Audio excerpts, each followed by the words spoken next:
ఓం గం గణపతయే నమః. ఐం సరస్వత్యై నమః. శ్రీ గురుభ్యో నమః. హరి ఓం. వాగర్ధావివ సంపృక్తో వాగర్ధ ప్రతిపత్తయే జగతః పితరో వందే పార్వతీ పరమేశ్వరో.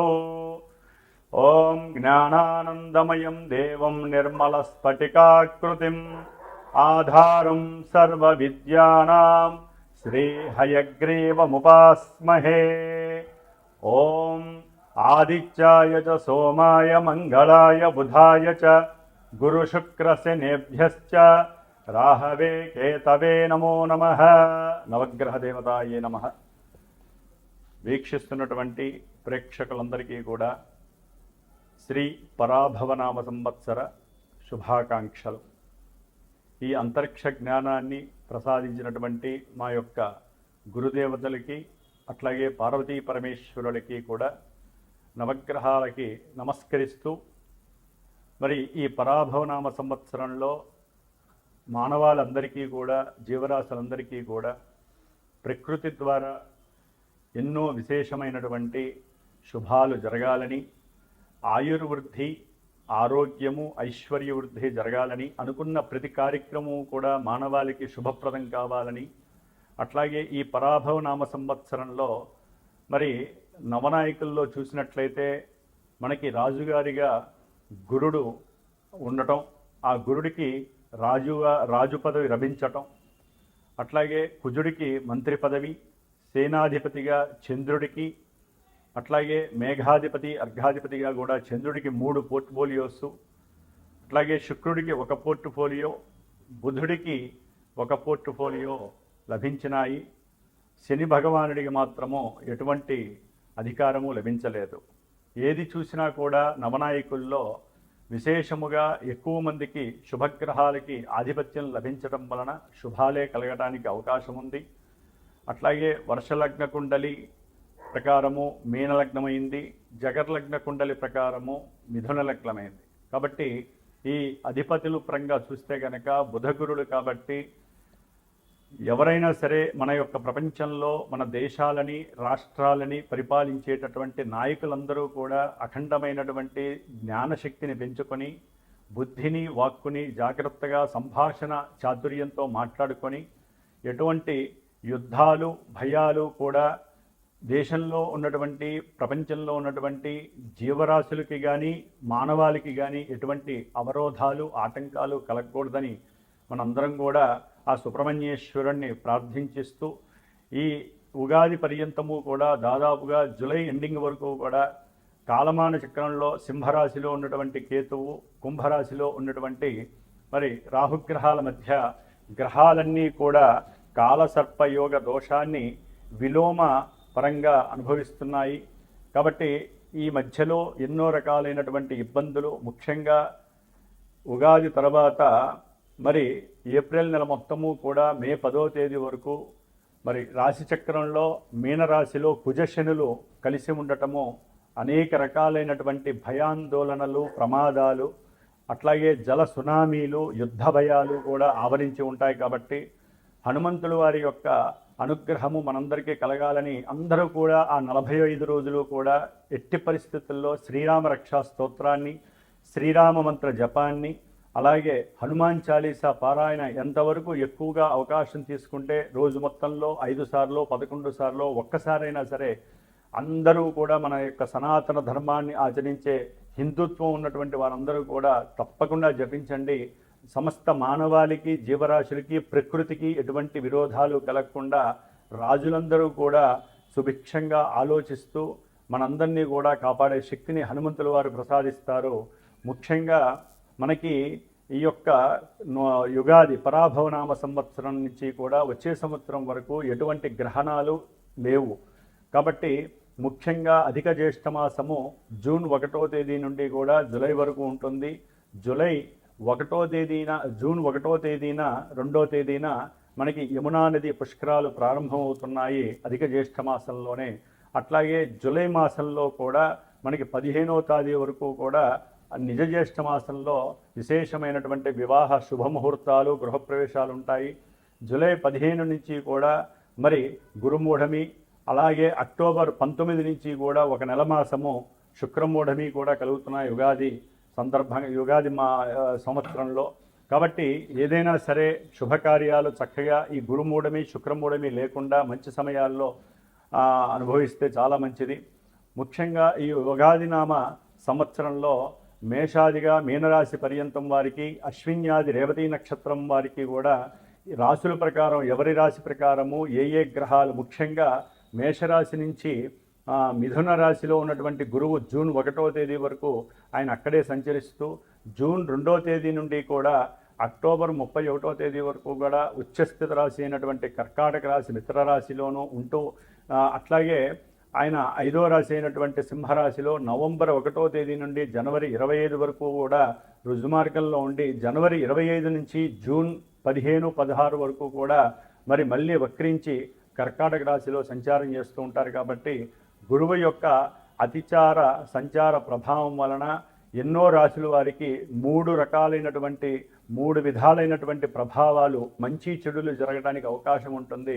మరి ఆ యొక్క గురువు యొక్క అతిచార ప్రభావం తొలగాలంటే ఎక్కువగా గురు దత్తాత్రేయుని వారి యొక్క చరిత్రను కానీ, లేకపోతే దక్షిణామూర్తి వారి యొక్క పూజలు హోమాలు కానీ చేసుకోవడం ద్వారా నిత్యము కూడా అందరూ కూడా ముఖ్యముగా గురువుకి సంబంధించినటువంటి, శనికి సంబంధించినటువంటి విష్ణు సహస్రనామ పారాయణ ఎవరైతే చేస్తారో నక్షత్ర దోషాలన్నీ కూడా తొలగిపోయి శుభప్రదమైనటువంటి వివాహ యోగాలు కానీ, విద్యా యోగాలు, సంతాన యోగాలు, అట్లాగే గృహయోగాలు కలగడానికి అవకాశాలు ఉన్నాయి.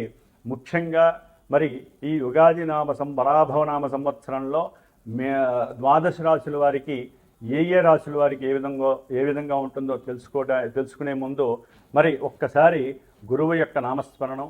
ఓం గురవే సర్వలోకానాం భిషజే భవరోగిణాం నిధయే సర్వ విద్యానాం శ్రీ దక్షిణామూర్తయే నమో నమః. మకర రాశి శ్రీ పరాభవనామ సంవత్సరంలో మకర రాశి వారి యొక్క గోచార గ్రహస్థితుల్ని కనుక మనం గమనించినట్లయితే, ముఖ్యంగా ఈ యొక్క పరాభవనామ సంవత్సరంలో వీరికి ఆదాయ వ్యయాలు, రాజపూజ్యాలు, అవమానాలను మనం గనక తెలుసుకొని ఆ తదుపరి అసలు ముఖ్యంగా ఈ యొక్క మకర రాశిలో ఉండేటటువంటి నక్షత్రాలు ఏమిటి? ఉత్తరాషాఢ నక్షత్రము 2, 3, 4 పాదాల వారు, శ్రవణ నక్షత్రం 1, 2, 3, 4 పాదాల వారు, ధనిష్ఠ నక్షత్రం 1, 2 పాదాల వారు, ఈ నక్షత్ర సముదాయం కలిగిన వారు మకర రాశిలోకి వచ్చి ఆ మకర రాశికి సంబంధించినటువంటి ఈ సంవత్సర ఫలితాలను అనుభవిస్తూ ఉంటారు. మరి ఈ యొక్క మకర రాశి వారికి ఈ యొక్క సంవత్సరంలో తృతీయ స్థానంలో ఉన్నటువంటి శని ఈ సంవత్సరం అంతా కూడా అనుకున్న ప్రతి విషయంలో ముందడుగు వేసే అవకాశాలని, అట్లాగే బంధువులకి వీరి సహాయం చేయటము, అవతల వ్యక్తుల నుంచి వీరికి సహాయం అందటం, పెట్టే పెట్టుబడులు యందు సరైనటువంటి ఆలోచన నిర్ణయాదులు నిదానంగానైనా సరే పెట్టుకొని చక్కగా జాగ్రత్తగా మాట్లాడి అవతల వ్యక్తులతో ఆ విషయంలో కొన్ని ప్రయాణాదులు చేసి కొన్ని విషయాల్ని సేకరించి కూడా కొత్త ఆవిష్కరణలతో కూడినటువంటి పెట్టుబడుల్ని పెట్టి వీరు చక్కటి యోగాన్ని, అట్లాగే ధనాన్ని వృద్ధి చేసుకునేటటువంటి మంచి కొత్త ఆలోచనల్ని కలుగజేసే అవకాశము, శారీరకంగా చాలా కష్టపడతారు. అట్లాగే ఎంతో వివేకంతో, వ్యక్తిగతమైనటువంటి ఆలోచనలతో, ఏకాగ్రతతో, సరైనటువంటి ప్రణాళిక చర్యలతో ధనాన్ని ఖర్చు పెడుతూ పొదుపు చేస్తూ వీరు ఉన్నతమైనటువంటి స్థితిని పొందుతారు. ముఖ్యంగా మకర రాశి వారికి మరి ఈ యొక్క సంవత్సరంలో ఆదాయము 2, వ్యయము 8గాను, రాజ్యపూజ్యం 1, అవమానం 2గా సూచిస్తోంది. కాబట్టి కొన్ని కోరికలని ఖర్చుల్ని కనుక తగ్గించుకున్నట్లయితే ఆదాయం చాలా తక్కువగా ఉంది. కాబట్టి ఉన్నంతలో వారు అప్పులు చేయకుండా వెళ్ళడానికి అవకాశం ఉంటుంది. అవమానించే వాళ్ళు కూడా కొంచెం 1% ఎక్కువ ఉన్నారు. కాబట్టి సాధ్యమైనంత వరకు ఎవరి దగ్గరికి వెళ్లకుండా, ఎవరితో ఎక్కువగా అదిగా మాట్లాడకుండా వారి పనులు వారు చేసుకోవడం చాలా విశేషప్రదము. ముఖ్యంగా మకర రాశి వారికి శని ఎంత అనుకూలంగా ఉంటుందో, గురువు యొక్క అనుకూలత లేకుండా జూన్ 1వ తేదీ వరకు కూడా 6వ స్థానంలో ఉండటం ద్వారా అయిన వాళ్లతో, బంధువులతో, లేకపోతే కుటుంబ సభ్యులలో ఎవరైనా సరే వీరికి తెలిసినటువంటి పరిచయం ఉన్నటువంటి వారితో కానీ అనుకోకుండా ఏదో రకమైనటువంటి ఊరికినే గొడవలు, లేకపోతే వారికి సంబంధించినటువంటి విషయాలలో వీరు గనక తలదూర్చినట్లయితే కనుక వీరి మీద అవమానాలు భారం ఎక్కువగా పడే అవకాశం ఉంటుంది. అట్లాగే మకర రాశి వారికి ఆర్థిక పరమైన అంటే ప్రయాణాల కోసం విపరీతమైనటువంటి ఖర్చు చేసే అవకాశం ఉంటుంది. దానికి వేరే చోట నుంచి అప్పు తీసుకోవటం, బంధువుల నుంచి అప్పు తీసుకోవటం, వాళ్ళ ద్వారా వేధింపబడటం, వాళ్ళ చేత మాట పడటం, దాని ద్వారా బాధపడటం, ఇవన్నీ కూడా ఈ గురువు ద్వారా జరిగే అవకాశం ఉంటుంది. కాబట్టి కొంచెం జాగ్రత్త వహించండి. ఉద్యోగంలో కూడా ఏది పడితే అది మాట్లాడకుండా సరైన తెలివి, జ్ఞానము, లోక జ్ఞానాన్ని అలవరుచుకొని ఏదైనా ఒక ఇంటర్వ్యూకి వెళ్ళేటప్పుడు 1కి 4 సార్లు దాని గురించి శోధన చేసి కనుక మీరు ఇంటర్వ్యూకి వెళ్తే విజయం సాధిస్తారు. లేకపోతే మీ మీద లేనిపోని అనుమానాలతో పాటుగా అవమానాలు బెడద ఎక్కువైపోతూ ఉంటుంది. ఆర్థికంగా కొంచెం నష్టాలు కలిగే అవకాశము, అనారోగ్యాలు కలిగే అవకాశం కలుగుతుంది. కొంచెం జాగ్రత్తగా ఉండండి. అట్లాగే గురుబలం అనేటటువంటిది మకర రాశి వారికి జూన్ 2వ తేదీ నుండి అక్టోబర్ 31 వరకు ఉంటుంది. కాబట్టి ఎవరైనా సరే వివాహ ప్రయత్నాలు చేసినా సరే, వ్యాపారంలో ఏదైనా పెట్టుబడులు పెట్టాలన్నా సరే, ఎవరితో అయినా మంచిగా మాట్లాడాలన్నా పెట్టుబడుల గురించి, వ్యాపార భాగస్వామ్యంలో మీరు ఎవరినన్నా చేర్చుకోవాలనుకున్నా, ఏదైనా వాహనాలు కానీ లేకపోతే గృహాలు కానీ కొనాలనుకున్నా, ఏదైనా అమ్మాలనుకున్నా ఈ సమయంలో కనుక చేసినట్లయితే మిమ్మల్ని ఎవరూ మోసం చేయకుండా మీకు స్వలాభం కలగడానికి గురుబలం చాలా ఉపయోగకరంగా ఉంది. వివాహ సిద్ధి, సంతాన వృద్ధి కలగడానికి అవకాశము. అంతర్గతంగా శత్రువులు ఎవరన్నా ఉంటా కూడా వాళ్ళు పక్కకి వెళ్ళిపోతారు. అట్లాగే మీ మాటే వేదవాక్య అవకాశం ఉంటుంది. వ్యాపారంలో పెట్టినటువంటి పెట్టుబడులకి చక్కటి సౌకర్యవంతమైనటువంటి ధనలాభాదులు కలగడానికి అవకాశం ఉంటుంది. అయితే ఆఫ్టర్ నవంబర్ 1 తర్వాత గురువు అష్టమ రాశిలోకి సింహరాశిలోకి వచ్చినప్పుడు మకర రాశి వారికి కొంచెం దీర్ఘకాలిక అనారోగ్యాలు కలిగే అవకాశం ఉంటుంది. ఆకస్మికంగా తండ్రి గారి వైపు నుంచి, తండ్రి నుంచి కొంత అనారోగ్య సూచనల వల్ల ధన నష్టం కలగడానికి, ప్రయాణాలకి వెళ్ళే అవకాశాలు కలగడానికి, లేదా ఏదైనా దగ్గర ప్రయాణాలు కలిగేటటువంటి వాంఛ కలిగినప్పుడు కాస్త తీవ్రకరమైనటువంటి ప్రమాదాలు జరిగి ఆర్థిక ధన నష్టం కలగడానికి, సంతానపరమైనటువంటి నష్టాలు కలిగే అవకాశము, షేర్స్లో కానీ స్పెక్యులేషన్లో కానీ మీ ఆలోచనలకి తగ్గట్టుగా రాకుండా పెట్టిన 10 రూపాయలు పెడితే 8 రూపాయలే వచ్చే అవకాశం కలగటం, దాని ద్వారా మానసిక సంక్షోభము, శారీరక అనారోగ్యత, కుటుంబంలో సరైనటువంటి పరిస్థితి లేకపోవటం, మీ మీద నిర్లక్ష్య ధోరణి, తినే తిండి కూడా మీరు సరిగ్గా తినలేకపోవటం, వాంఛలన్నీ నశించటం, ఇలాంటివన్నీ కూడా నవంబర్ తర్వాత అష్టమ గురుడు ఇచ్చే అవకాశాలు ఉంటాయి. కాబట్టి కాస్త ఆ సమయంలో గురుగ్రహ పాశుపత హోమం చేయండి, గురుగ్రహానికి జపించండి. అట్లాగే ముఖ్యంగా బ్రాహ్మణులకి ఎవరికైనా 16 మందికి చక్కగా ఏదైనా సరే అనుకూలవంతమైనటువంటి పండ్లు దానం చేయండి. 16 పండ్లు, ఒక వస్త్రాన్ని, పసుపు వస్త్రాన్ని దానం చేయండి. ఆ అష్టమంలో ఉన్నటువంటి గురుగ్రహ దోషం మకర రాశి వారికి తొలగి ఆకస్మికంగా కొంతమందికి ఉద్యోగ లాభాదులు కలుగుతాయి, చేసే ప్రయత్నాలు ఫలిస్తాయి. ఇవన్నీ చేయటం ద్వారా మనకి శాస్త్రం సమృద్ధిగా ఎన్నో పరిష్కారాలు ఇచ్చింది. పరిష్కారాలు ఆచరిస్తేనే జ్యోతిష్యం పనిచేస్తుంది, అది గుర్తుపెట్టుకోవాలి. కాబట్టి జనవరి ఎండింగ్ తర్వాత మళ్ళా గురుబలం వీళ్ళకి చక్కగా లభిస్తుంది. కాబట్టి జూన్ వరకు కూడా మళ్ళీ విశేషంగా మాఘమాసంలో వచ్చే సంవత్సరం ఫిబ్రవరి తర్వాత వివాహాదులు, శుభకార్యాలు జరగటం, ఇవన్నీ కూడా మకర రాశి వారికి కలుగుతుంది. ఏదైనా సరే మరి వీరికి రాహువు డిసెంబర్ 5వ తేదీ వరకు కూడా మకర రాశి వారికి కుటుంబము ధనస్థానంలో ఉండటం, నేత్రపీడలు కలగటము, కుటుంబంలో విరోధత్వము, విడిపోయేటటువంటి సందర్భాలు కలగటము, నమ్మి ఎవరికైనా సరే మోసపోవటము, అష్టమంలో ఉన్నటువంటి కేతువు ఉద్యోగంలో మీ మీద కొంత అభాండాలు వేయటం, దాని గురించి ఆలోచిస్తూ కొన్ని ప్రమాదాలను మీకు మీరే స్వయంకృతంగా తెచ్చుకోవటము, లేకపోతే కొంతమందికి అసలు జీవితం మీద విరక్తి కలిగి అసలు ఈ జీవితమే వద్దనుకొని దాని యందు ముందడుగులు వేయటము, ఇట్లాంటివి ఎన్నో జరుగుతూ ఉంటాయి. అక్కడే మీరు ఆలోచించాలి. ఇవన్నీ శాశ్వతం కాదు, మనకంటూ కొన్ని రోజులు వస్తాయి. అది మన జన్మజాతకం తెలియజేస్తుందండి. గోచారంలో మనకి అన్నీ ఇలా లక్షణాలు ఉన్నాయి. కాబట్టి మనం ఇక ఈ సంవత్సరం ఇంతేనా అని దయచేసి ఎవరు అపార్థం చేసుకోవద్దు, బాధపడద్దు. ఎందుకంటే ముఖ్యంగా మనం పుట్టినప్పుడు జన్మజాతకంలో మనకంటూ ఒక లగ్నము, దశలు, అంతర్దశలు జరుగుతూ ఉంటాయి. ఇప్పుడు ఆ దశలు, అంతర్దశలు గ్రహస్థితిని బట్టి ఇక్కడ గోచారంలో ఉన్నటువంటి గ్రహాలు లగ్నాలు ఎక్కడ ఉన్నాయి, గోచారాలు ఎక్కడ ఉన్నాయి, దశాంతర్దశలు అసలు ఎక్కడ ఉన్నారు, వారు శుభాలను ఇస్తున్నారా, అశుభాలను ఇస్తున్నారా తెలుసుకొని ఈ సంవత్సరంలో అసలు మీ జన్మజాతకం ఎలా ఉంది, date of birth, time, place ఉన్నాయా లేవా, అవి కరెక్ట్గా ఉంటే సరైన గురువుని సంకల్పించడం, ఆ గురువుని సంప్రదించి మీకు విద్య కావాలా, ఉద్యోగమా, వ్యాపారమా, లేకపోతే భార్యాభర్తలు దూరం అయిపోయి విడిగా ఉన్నారా, లేకపోతే ప్రమాదాలు ఎక్కువగా జరుగుతున్నాయా, ఆకస్మికంగా ధన నష్టం కలిగిందా, లేకపోతే సెల్ ఫోన్లో ఏదైనా సరే ఒక యాప్ వస్తే లింక్ వస్తే దాన్ని ఓపెన్ చేసి కోట్లు నష్టపోయారా, లేకపోతే డబ్బులు ఇచ్చిన వాళ్ళు తిరిగి ఇవ్వట్లేదా, ఇవన్నీ కూడా జన్మజాతకంలో ఏ ఏ దశల్లో అంతర్దశల్లో జరుగుతాయో మన ఋషులు గ్రహాలను చూసి ఎప్పుడో రాసి పెట్టారు. అవి మనం చదువుకుంటున్నాం. మాలాంటి గురువుల ద్వారా వాటికి పరిహారాలు చక్కగా చేసుకుంటూ ముందుకు వెళ్ళే అవకాశం తీసుకోవాలి.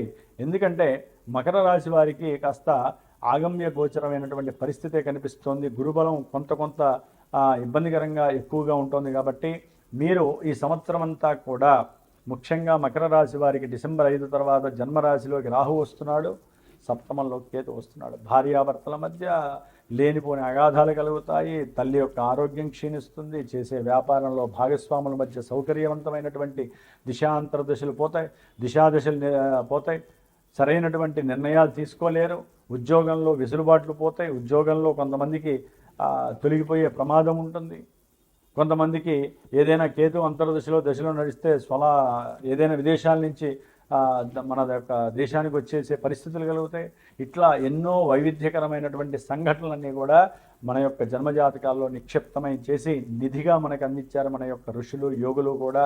కాబట్టి సరే, ఏదేమైనప్పటికీ మానసికంగా ఈ యొక్క దోషాలు అనుభవిస్తున్నటువంటి వాళ్ళు, ముఖ్యంగా మకర రాశి వారు డిసెంబర్ వరకు కూడా జరుగుతున్నటువంటి ఆర్థిక నష్టాలు, ప్రమాద ఘోరాలు, అట్లాగే ఆకస్మికంగా తండ్రి యొక్క అనారోగ్య బాధలు, ఉద్యోగం పోవటము, అట్లాగే నేత్రదోషాలు, ఇవన్నీ పోవాలంటే రాహుకేతువులకి సంబంధించినటువంటి జపతపాదులు చేయించుకొని, సర్పబలి కార్యక్రమాన్ని ఏదైనా ఉంటే చేసుకొని చక్కగా సర్పసూక్త జపాదులు, అట్లాగే సుబ్రహ్మణ్య పాశుపత హోమాలు ఆచరించుకోవటం, గణపతి యొక్క హోమాలు, చతురావృత్తి తర్పణాలు, ఇలాంటివి ఎన్నో కూడా కార్యక్రమాలు ఉంటాయి. సరైన గురువుని సంప్రదించండి, చక్కగా ఆచరించండి, యోగాన్ని కలిగించండి. ఇవేమీ లేవు, చక్కగా మీరే సుబ్రహ్మణ్య స్వామికి అభిషేకాలు చేసుకోండి. ప్రతి శనివారము వెళ్ళి, అట్లాగే ప్రతి ఆదివారము వెళ్ళండి. రాహుకాలంలో దీపారాధన చేసుకోండి. అన్ని కార్యక్రమాలు అవటానికి ఆ దైవానుగ్రహం మీకు లభిస్తుంది.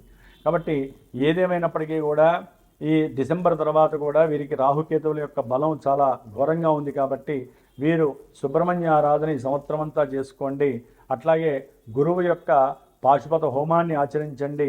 అట్లాగే గురువుకి నిత్యము కూడా ఓం నమో భగవతే దక్షిణామూర్తయ్య అనేటువంటి మంత్రాన్ని ఎక్కువ నానుడిగా చేసుకోండి. దానివల్ల మీకు మేధస్సు, జ్ఞానము పెరుగుతుంది. అప్పుల బాధలు ఉండదు. ఆకస్మికంగా కలిగే కొన్ని దుస్సంఘటనల నుంచి మీరు బయటపడే అవకాశం లభిస్తుంది. అయితే జాతకంలో మీకు గనక అవయోగాలు కనిపిస్తే అవి చేసుకుంటూ ఉండండి. కొంతమందికి అసలు జాతకం ఉండదు, నక్షత్రాలు తెలియవు. వారు ఏదైనా ఒక గురువుకి ఫోన్ చేసినప్పుడు, మీ మనసుకి నచ్చిన గురువుకి ఫోన్ చేసినప్పుడు ఆ సమయంలో ఉన్నటువంటి గ్రహస్థితి, మీ జాతకంలో అసలు ఏం జరుగుతుందో గోచారంలో ఆ సమయంలో ప్రశ్నా జ్యోతిష్యం ద్వారా ఆ గ్రహాలు మీ యొక్క కోరికని తెలియజేస్తే మీ యొక్క అభీష్టాలు నెరవేరుతాయా, లేట్ అవుతాయా, లేకపోతే జరగవా అనే విషయాలు కూడా ప్రశ్నా జ్యోతిష్యం చాలా పర్ఫెక్ట్గా తెలియజేసే శాస్త్రం అభివృద్ధి చెందింది. కాబట్టి చక్కటి గురువుని ఆశ్రయించండి. చక్కగా మీకున్నటువంటి కర్మదోషాలని నివృత్తి చేసుకోండి పరిహారాల ద్వారా. ఈ సంవత్సరం ప్రతి ఒక్కరూ కూడా జన్మజాతకాల్ని మీకు తెలిసిన విధంగా గురువుల చేత చక్కగా చూపించుకొని పరిష్కారాలు ఆచరించి ఆరోగ్యంగా, ఆయుష్తో, ఐశ్వర్యంతో మీరు అనుకున్న ప్రతి కోరిక నెరవేర్చుకునేటటువంటి శక్తి గ్రహాలని అడగండి. అంతరిక్షంలో దైవాన్ని ఆరాధించండి. శుభం కలుగుతుంది. ఓం నమో నారాయణాయ నమః.